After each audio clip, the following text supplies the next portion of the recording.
Bismillahirrahmanirrahim. Alhamdulillah hamdan katsiran tayyiban mubarakan fihi mil'us samawati wa mil'ul ard wa mil'u ma bainahuma wa mil'u ma syi'ta min syai'in ba'd.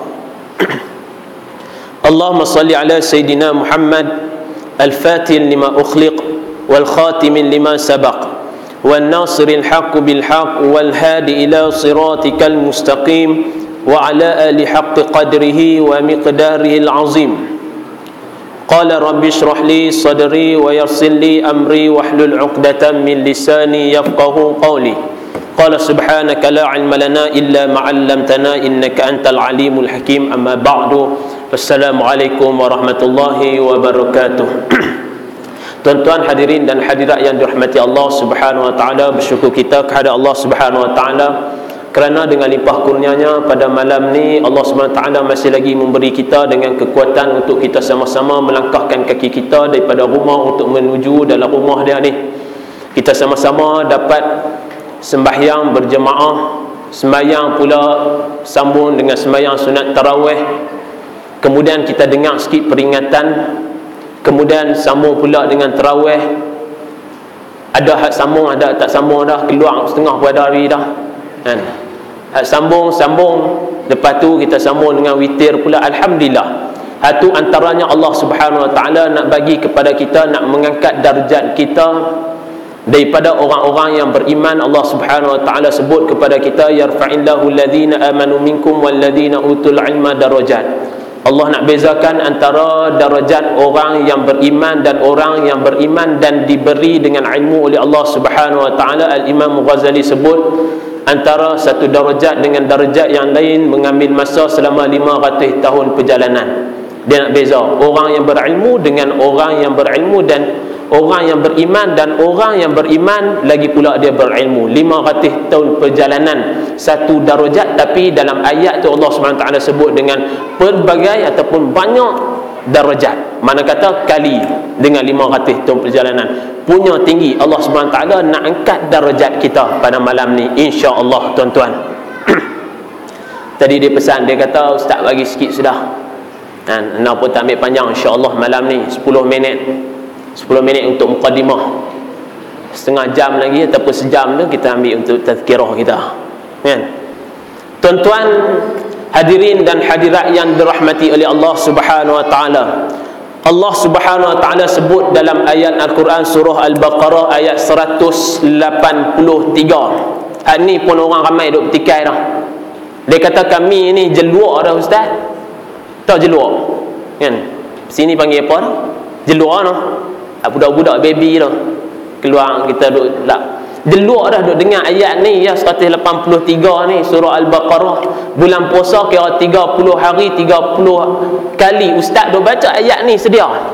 Dah memang kita diwajibkan puasa di atas ayat ni. Turun saja ayat ni wajib ke atas kita puasa. Cuma ustaz ni tu kita kata nak jadi ustaz mudah. Boleh baca ayat ni untuk bulan Ramadan. Tunggu pula besok nuzul Quran, baca pula ayat nuzul Al-Quran, syahrul Ramadan alladhi unzila fil Quran hudan linnas wa bayyinatin minal huda wal furqan. Sampai Isra Mi'raj baca pula ayat subhanalladzi asra bi 'abdihi lailan minal masjidil haram ila al masjidil aqsa. Hurai ayat tu jadi ustaz. Betul tak? Tak percaya mai try dua atas ni, ganti tengok saya. Boleh ayat tu satu mai. Cumanya perbezaan dia antara ustaz dengan ustaz lain ni, dia ada uslub dia. Walaupun kita tengok ayat yang sama, tapi kadang-kadang kita tengok ustaz ni dia baca ayat yang sama tapi dia hurai kod lain. Sebab apa? Sebab Allah Subhanahu wa taala jadikan Al-Quran itu dengan jawami'ul kalam. Allah Subhanahu wa taala dia jadikan ayat yang tu juga tapi mengandungi makna yang cukup banyak. Sama juga dengan hadis Nabi Muhammad sallallahu alaihi wasallam. Sebut sikit tapi yang nak dia banyak. Dan surau kita ni alhamdulillah malam ni dia buat jenis apa? Jenis ada gap kan. Mayang 4 tak boleh belah pergi mana. Berhenti saat tazkirah. Sebab ada surau dia buat 8 rakaat, lepas tu pula baru tazkirah, baru witir. Ada juga bila kata 8 rakaat belah dah setengah tuan-tuan. Ada hak masjid ni, lepas tu setengah pula duk gaduh pula. Kami nak buat 23. Kan? Sekali dengan witir. Kami ni nak buat 8. Apa 20? Kami 8 sudah, nak tambah dengan tazkirah. Ni dah 20 kami nak. Sebab apa? Sebab dia kata kita bila lagi bulan Ramadan ni lah kita nak tambahkan amalan kita. Hak yang 8 pula kata, tak boleh buat tu, bid'ah, lebih. Tengok belah Mekah mereka buat berapa, tuan-tuan? Belah Mekah buat berapa? 23 juga. Tak ada orang kata bid'ah-bid'ah pun, kan? Tuan-tuan hadirin dan hadirat yang dirahmati Allah, tarawih lah, kan? Tak ada masalah 8 ke 20 dah. Yang ni insya-Allah dah terperinci dah, ustaz-ustaz dah bagi tahu dah sebelum ni. Daripada ayat Al-Quran 183 tadi, Nabi sebut Allah Subhanahu Wa Taala turunkan kepada kita, wajib ke atas kita melakukan puasa. Daripada ayat tersebut sama hadis Nabi Muhammad sallallahu alaihi wasallam ketika mana Sayyidina Muaz ibn Jabbar radhiyallahu anhu, anda pernah baca dah hadis ni. Dia pernah tanya kepada Nabi Muhammad sallallahu alaihi wasallam, fa asbahtu yawman qaribat minhu.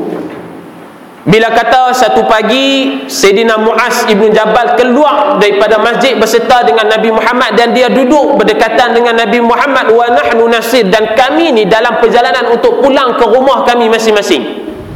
Maka dia kata, aku tanya kepada Nabi Muhammad, ya Rasulullah, wahai Nabi Allah, wahai Rasulullah, wahai pesuruh Allah. Dia tanya kepada Nabi Muhammad.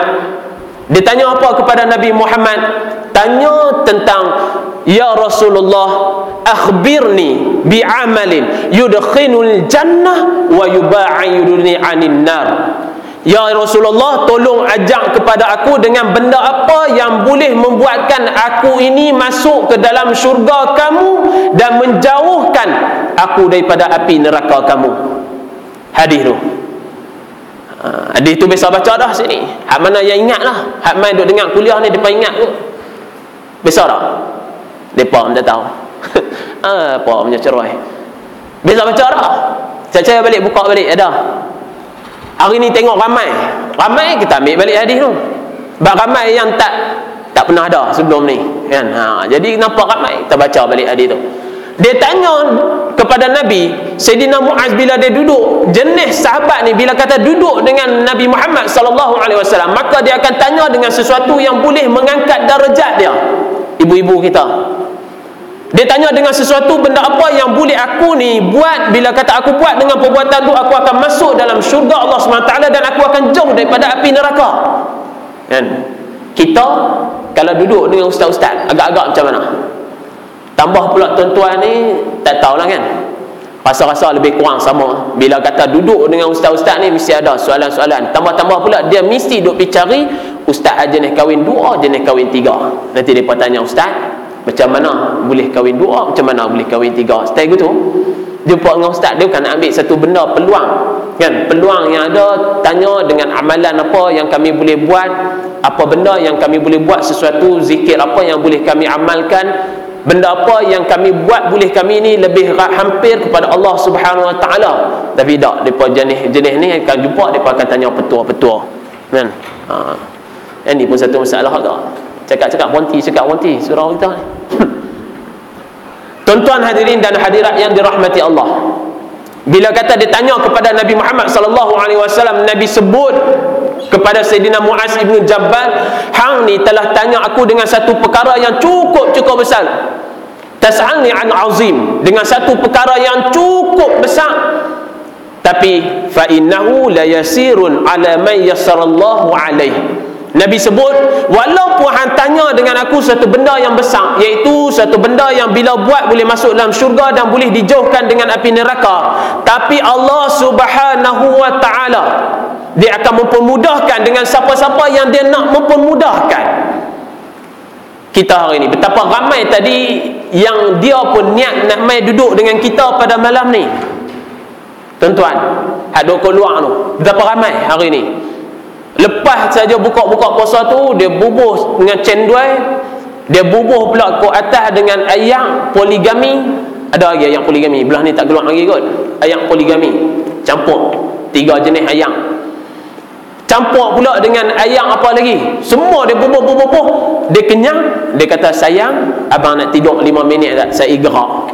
Sayang dia pun cengeng juga, dia kata, ingat abang seorang nak tidur, cik pun nak tidur juga, kita kunci jam, tak apa ramai kan, hari ni dua-dua tak boleh bangun, nak main duduk dengan kita pada sama-sama pada malam ni, niat asal nak main duduk dah kan, makan dengan kenyang apa penuh perut, tengok-tengok tak boleh nak main duduk dengan kita pada malam ni. Dengan sebab tu Allah Subhanahu Wa Taala kalau dia nak bagi hidayah kepada siapa-siapa apa, Nabi sebut, wa innahu la yasirun ala man yassarallahu alaihi, Allah Subhanahu Wa Taala akan mempermudahkan bagi dia, tuan-tuan. Kemudian apa yang Nabi sebut kepada Sayyidina Muaz yang perlu kita jaga? Yang pertamanya Nabi sebut, an ta'budallah wa la tusyriku bihi syai'a, bahwasanya Sayyidina Muaz, wahai Muaz, hang beribadatlah kepada Allah Subhanahu Wa Taala, hang jadilah hamba kepada Allah Subhanahu Wa Taala, dan hang jangan untuk syirikkan Allah Subhanahu Wa Taala.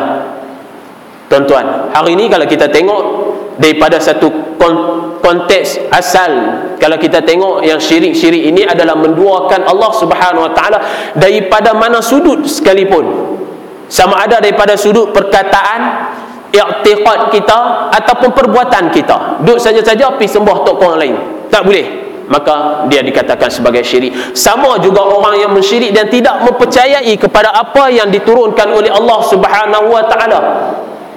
Allah Subhanahu Wa Taala turunkan dalam ayat Al-Quran semua perkara cukup lengkap, daripada ahwalus syakhsiyah, tentang sistem kekeluargaan, daripada bab saka mempusakai pun ada dalam Al-Quran, semua lengkap. Dengan sebab itu al-Islamu syumul, Islam itu adalah perkara yang syumul.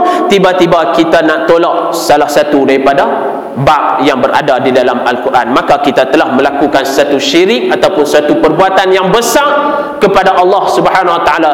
Sebab apa? Kita telah menolak ayat Al-Quran, ayat daripada Allah Subhanahu Wa Taala. Yang pertama.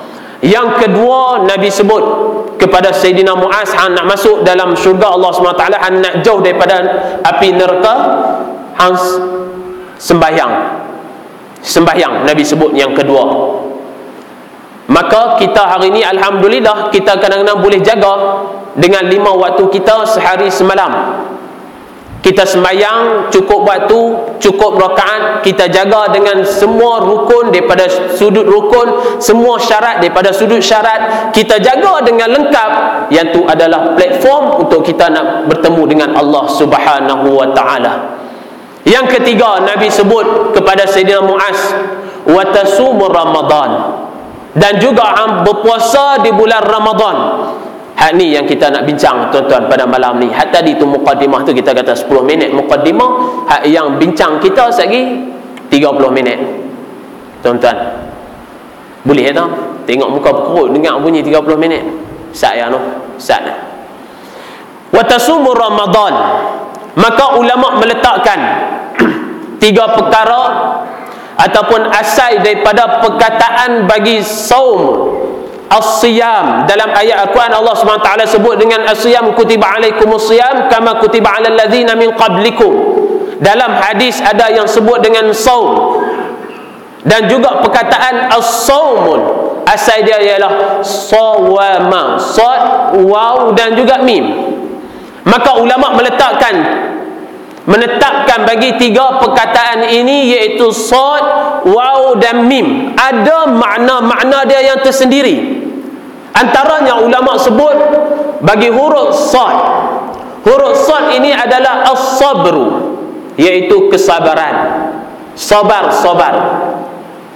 Arab pun panggil sabar, kita pun panggil sabar. Sama ya. 2 kali 5, 5 kali 2, benda yang sama.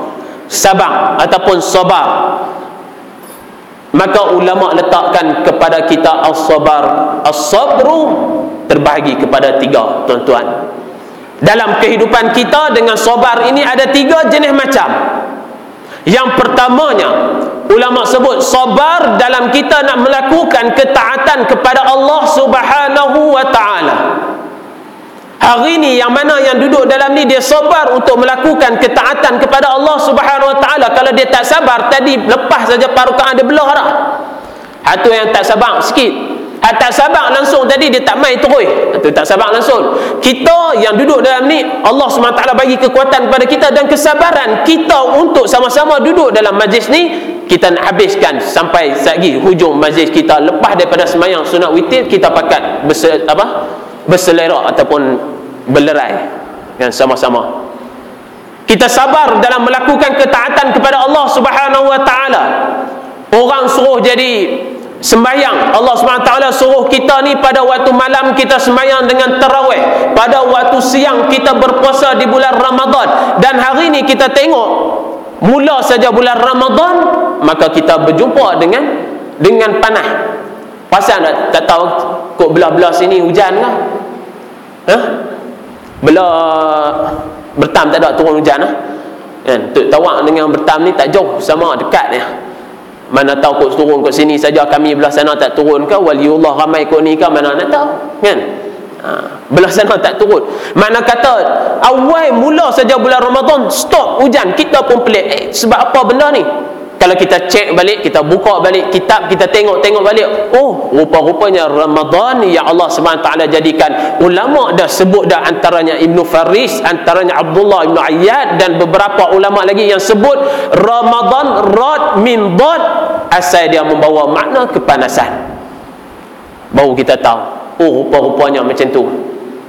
Hari ni tambah hari ni kan, berapa apa orang panggil, berapa darjah Celsius pun tak tahu. Panas 2-3 hari ni yang kita laluin lagi cukup panas. Dengan sebab apa? Dengan sebab ulama dah sebut dah, bila masuk saja bulan Ramadan, makna kata kita sedang melalui satu fasa kepanasan. Ada setengah daripada ulama kata kita lalui iaitu kepanasan dengan sebab Allah Subhanahu Wa Taala nak meleburkan setiap daripada kesalahan yang kita lakukan selama 11 bulan sebelum daripada kita jumpa dengan bulan Ramadan. Bila kita jumpa dengan bulan Ramadan, kita lakukan ibadat kepada Allah Subhanahu Wa Taala secara imanan wa ihtisaban, ghufira lahu min zambih. Allah SWT janji kepada kita, kita dapat hidupkan bulan Ramadan dengan secara beriman dan juga bersungguh-sungguh. Allah SWT akan maafkan kita, akan memberi keampunan kita daripada apa yang kita lakukan sebelum ni. Yang tu yang kita nak, tuan-tuan. Dengan sebab tu Allah Subhanahu Wa Taala suruh kita buat malam, buat dengan tarawih, tak payah duk bergaduh dah, tak larat tuan-tuan. Tuan-tuan boleh ambil kursi mai duduk belakang ni, saya tak marah pun. Saya jadi imam, kalau orang baca sepipi pun tak ada masalah. Sebab apa? Tarawih tu pun sendiri membawa makna ar-raha, iaitu rehat. Semayang sambil rehat, tak ada masalah. Bawa daripada hujung sana sampai hujung ni, ibu-ibu semua bawa kursi besok, duduk kan, tak larat saja duduk. Ustaz tak boleh, ustaz kami jenis ni jenis lengah belakang, tak boleh lengah belakang, tolak kursi tepi, susun elok-elok kursi tepi, pakat tidur daripada hujung tu sampai hujung tu, pakat tidur kita kan? Boleh Tok Imam tengok-tengok besok, sedap mereka tidur besok dengan dia buat main tutup awal lagi, depan buka pintu tu dia ujung-ujung tutup buat main depan ni, baru puas hati. Surau kita semua pakat tidur sembahyang. Dengan sebab tu kita kena faham apa yang Allah SWT buat, maka kita akan rasa benda itu adalah mudah, tuan-tuan. Yang kedua, ulama sebut kepada kita dengan sabar, iaitu kita sabar dalam melakukan maksiat kepada Allah Subhanahu Wa Taala. Selama 11 bulan yang kita duduk, yang kita ditarbiyah, yang kita ni duduk dalam keadaan kita pernah melakukan maksiat kepada Allah SWT, kemudian kita masuk dalam satu bulan yang hanya satu bulan ni kita nak didik untuk kita betul-betul boleh ikut dengan apa yang Allah Subhanahu Wa Taala suruh, nak jauhkan daripada maksiat. Dengan sebab tu kadang-kadang tuan-tuan cuba muhasabah diri tuan-tuan, dan juga saya sendiri pun cuba juga untuk muhasabah diri saya. Kadang-kadang ada benda yang pernah sekali lagi berhenti terus. Ada benda yang pernah kita selalu duk buat dah, kita nak tinggal benda tu cukup payah. Yang tu paling besar sekali. Ulama kata kita mudah untuk nak melakukan ketaatan kepada Allah Subhanahu Wa Taala, kita sabar dalam nak melakukan ketaatan, tapi kita cukup payah sabar untuk kita nak elak daripada maksiat yang kita pernah lakukan, tuan-tuan. Tuan-tuan terecek sama-sama diri tuan-tuan dan juga saya sendiri. Kita tengok Ada tak kesalahan-kesalahan sebelum ni yang kita selalu duk bawa, yang selalu kita duk buat? Ada tak? Boleh tak kita cover semua tu? Yang sebenarnya Nabi sebut dah kepada kita bahawasanya wasadafatish syayatin, setiap daripada syaitan-syaitan itu akan dibelenggu oleh Allah SWT daripada diikat. Tapi kadang-kadang kita tengok manusia hari ni ada juga perangai macam syaitan. Sebab apa? Sebab apa kadang-kadang kita pergi kedai mana-mana, kita tengok mereka kadang-kadang buat dalam keadaan yang sama, masih lagi membuka aurat. Kita pergi mana-mana bazar Ramadan, kadang-kadang kita jumpa kan, ada 2-3 orang jenis perangai macam tu, masih lagi tak menutup aurat. Puasa tetap puasa, tapi tetap melanggar dengan hukum Allah Subhanahu Wa Taala. Anak tuan-tuan, kita try check sama-sama. Pergi bazar Ramadan tu kadang-kadang tengok dah lah rambut jenis macam tu, menega pula jenis lok-lok ni kan. Lepas tu duk main rambut dia pula. Allah, kita tengok nak beli lok macam mana tuan-tuan? Duk main rambut dia apa semua. Sikit lagi nak pergi tegur, nak tanya dia, dengan rambut dengan warna tu awak hang punya rambut ni tercelup dalam gulai kau sambil-sambil hang duk tengah buat tu? Tunggu sikit lagi nak pergi tanya. Rambut jadi warna tu dah lah dia bubur dye apa semua. Sebab apa benda ni berlaku tuan-tuan? Cuba tanya, cek dan balance balik. Sebab apa hari ni kita tengok ada juga di kalangan yang mereka ni kerja, tapi dalam masa yang sama mereka tak puasa. Kerja nak cari nafkah, benda yang wajib, tapi dalam masa yang sama mereka enggan untuk berpuasa kepada Allah Subhanahu Wa Taala. Baru ni nak balik pergi kampung, jumpa berhenti-berhenti tepi jalan nak perbaiki kereta sikit, ada masalah. Dia pun tengok kita satu macam dengan pakai kepiah apa semua, dia jentik kan, jentik apa? Rokok. Kita sampai-sampai tu bau satu macam dia ingat kita tak perasan lah, dia jentik. Sebab kita tak menyamak sebagai apa? Pegawai agama ke kan? Patut buka tadi, tengok belah balik tadi dekat pukul 7.30, tak tutup lagi kedai tu. Tak apa, ingat boleh buat macam tu tuan-tuan. Tapi benda tu, benda yang telah ditarbiah selama 11 bulan, mereka tak mampu untuk nak melawan dengan nafsu-nafsu tersebut. 11 bulan dah ditarbiah, tiba-tiba masuk bulan Ramadan, mereka rasa mereka buat kerja yang cukup berat. Orang dulu lain tuan-tuan. Tuan-tuan try tengok orang dulu-dulu, walaupun mereka kerja yang cukup berat, kadang-kadang tu pergi ke laut orang dulu, kadang-kadang buat bendang tengah-tengah panas, benda yang sama juga, buat bendang dan sebagainya. Tapi bila masuk bulan Ramadan saja, mereka akan jaga masa mereka. Pergi belah pagi, belah petang mereka tak buat kerja. Bukan tak boleh buat kita pun. Kalau kita tak larat sangat, pergi belah pagi kerja, tutup sat belah tengah hari, tak mau buat kerja, belah petang, belah sejuk saja. Bukan tak boleh, tapi jenis tak mengaji, tak mau nak faham benda ni. Dengan sebab tu kalau kita tengok dalam kaedah al-wajibu la yutriku illa bil wajibi, benda yang wajib tidak boleh kita nak buang satu benda tu, tak melakukan benda tu, melainkan kalau ada benda wajib juga yang berlaku dalam kaedah.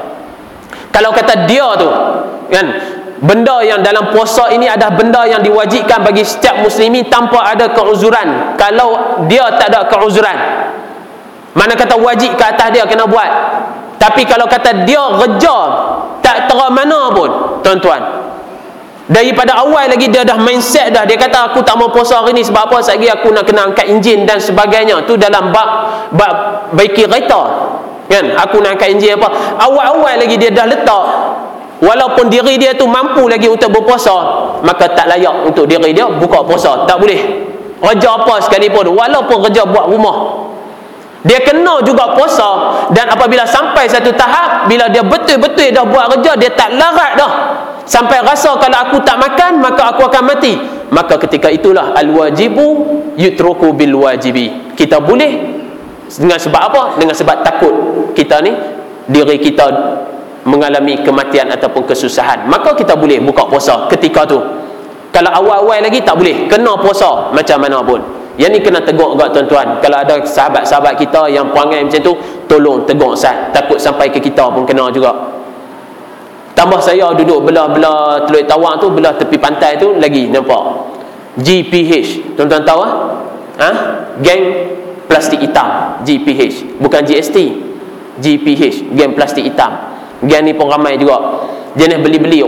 Kadang-kadang tu kita tengok tu yang dah sampai 5 siri dah kan, umur 5 siri dah, 50-an dah. Duduk bubuh plastik hitam, duduk dalam motor lagi, duk ada lagi. Pi cari tempat-tempat yang sembunyi sikit, duk kena makan.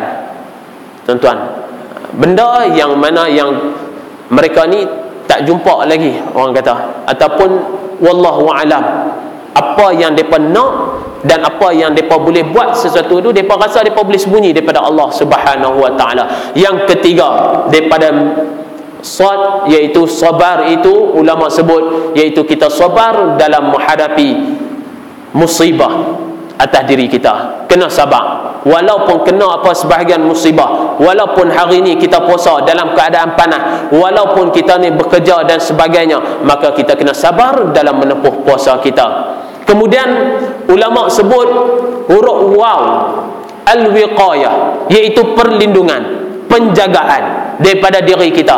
Dengan puasa juga maka kita akan dapat menjaga diri kita.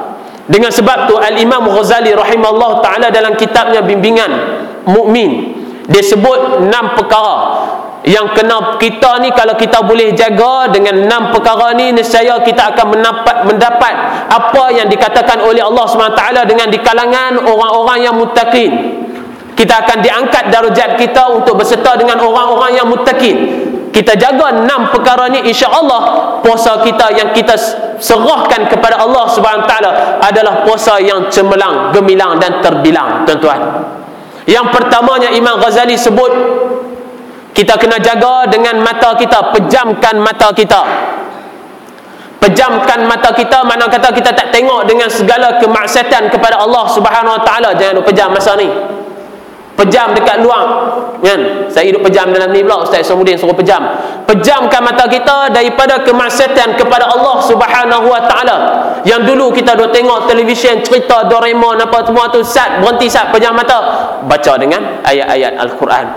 Yang sebelum ni kita duk dengar dengan lagu Hindustan dan sebagainya, pejam sat mata kita, tak mau tengok sat masa ni. Kita buat taat kepada Allah Subhanahu Wa Taala. Yang kedua, Imam Ghazali sebut kepada kita, jaga pendengaran kita. Yang sebelum ni kita jenis ada dengar lagu-lagu, lagu Mat Saleh ke, lagu Hindustan ke, lagu Melayu ke, lagu apa jenis pun, kita stop Ustaz pada bulan Ramadan, maka kita jadikan telinga kita ni hanya mendengar alunan-alunan nasyid, alunan-alunan qasidah, alunan-alunan bacaan Al-Quran, untuk menjadikan diri kita ni lebih rapat kepada Allah Subhanahu Wa Taala. Had dulu duk dengar hamko, hamisi, curalu, semua tak mau dah. Tuan-tuan, jaga dengan pendengaran, Imam Ghazali sebut. Yang ketiga, untuk mencapai tahap untuk menjadi seseorang yang muttaqin di sisi Allah Subhanahu Wa Taala, Imam Ghazali suruh jaga dengan mulut. Jaga mulut kita. 11 bulan jenis hak duk suka mengupat, mengata dekat orang dan sebagainya, jaga mulut untuk kita nak mempersembahkan puasa yang terbaik kita kepada Allah Subhanahu Wa Taala. Tapi itulah payah benar-benar ni, sebab lama dah dia duk jaga-jaga dah, duk target elok dah, kan? Buat bihun apa hak jenis, bagi hantar rumah kawan, hak ni hantar rumah ni bagus, tak ada masalah. Sedekah orang kata. Tak lagi pergi hantar kat rumah dia ni dapat bihun, tengok-tengok buka, dia kata, "Abang, mai sat abang. Ni apa punya cerai," dia kata. "Mai duk hantar bihun." Kan? Tak apalah, dia kata, "Ni bihun mai tengok." Abang dia kata, "Okeylah, sedaplah bihun." "Dak mai tengok." Kan? Mai tengok apa dah? "Ni bihun tak ada apa." Boy, setiap perangai gua ni ramai, tak ada apa, bihun kosong, cerai. Apa ni? Dia kata, dah lah bihun cerai, bihun pula bihun Singapura saja. Bihun Singapura, kan? Mudah-mudah nak buat. Bubuh pi 3 biji, 3-4 biji lada hitam ke jadi, dia kata kacau. Kalau kata bihun tu kena agak tubuh cabai apa dan sebagainya. Ni bihun Singapura, apa ser tu. Jenis perangai tu ada juga. Kan? Tu dalam nak jaga tu diri, tak mau kata ke orang. Sebelum ni dah, aku tak mau dah kata ke orang, abang cek tak mau dah kata ke orang, tiba-tiba dapat bihun tu dia punya keluar, jomok punya keluar, kan? Tak ada benda lain ke apa semua. Kawan tu pula seorang lagi jenis bagi-bagi tu, jenis duk tunggu kat luar ni, kan? Nak suruh dia tu balas hal sedap lagi, duk tunggu tu. Apa tak main lagi, nak buka dah puasa, kan? Lepas tu balik saja buka puasa. 7 hari dia duk antang tak balas. 7 hari, 7 bekas dah duduk dekat kawan ni, kan? Depa 2 orang, dia dengan lelaki dia kira makan dalam talam, kan? Kami kira jumpa besok lalas tu, jumpa kawan tu kat pasar Ramadan, dia kata, ni timah hamil san awak, kata bekas aku hantar sana, hantar mu hantar apa, tak mau bubuh apa pun tak apa, angkat bekas sudah. Ada kata, aku dengan laki aku kira makan lantalam dah, duk mengamalkan sunnah Nabi Muhammad SAW selepas daripada mengaji kitab Syama'il. Dekat mana? Surah Husna. Kemah yang dia pun, kan. Tuan-tuan hadirin dan hadirat yang dirahmati oleh Allah Subhanahu Wa Taala, jaga dengan apa percakapan kita, tuturan kita. Yang seterusnya, yang keempat, Imam Ghazali sebut, jaga segala dengan anggota badan yang Allah Subhanahu Wa Taala bagi kepada kita. Tangan, kaki, semua jaga. InsyaAllah kita boleh angkat diri kita ke martabat yang dikatakan sebagai martabat orang-orang yang muttaqin. Yang kelima, seterusnya, jaga jangan makan banyak ketika mana kita berbuka puasa. Sebab apa? Bila kita makan banyak ketika mana kita buka puasa, maka kita akan malas untuk melakukan ketaatan kepada Allah SWT. Kita akan rasa berat, mata kita akan rasa mengantuk. Tak percaya, try tengok orang sebelah mana makan banyak. Semua pakai jegir lah. Bagus tahu. Kan, semua pakai jegir lah. Dengan sebab apa? Dengan sebab bila kita makan banyak, Imam Ghazali sebut, perut kita dia akan proses, bila kata dia mempunyai satu masa yang panjang dalam keadaan yang kosong, tiba-tiba masuk dengan sekaligus, maka dia akan memakan masa untuk nak proses. Mata kita akan jadi berat, kita akan rasa mengantuk dan sebagainya. Dengan sebab tu dia kata, buka, makan sikit. Dan yang terakhir, Imam Ghazali kata, sebut kepada kita, kalau kita nak jadikan kita punya puasa adalah puasa yang cemerlang di sisi Allah Subhanahu Wa Taala, maka kita lahirkan dalam diri kita rasa bahwasanya Allah Subhanahu Wa Taala tak terima dengan puasa kita. Boleh tuan-tuan? Kita lahirkan, kita rasa seolah-olah puasa kita ni tak diterima oleh Allah SWT. Kita takut, seolah-olah kita takut kepada Allah SWT.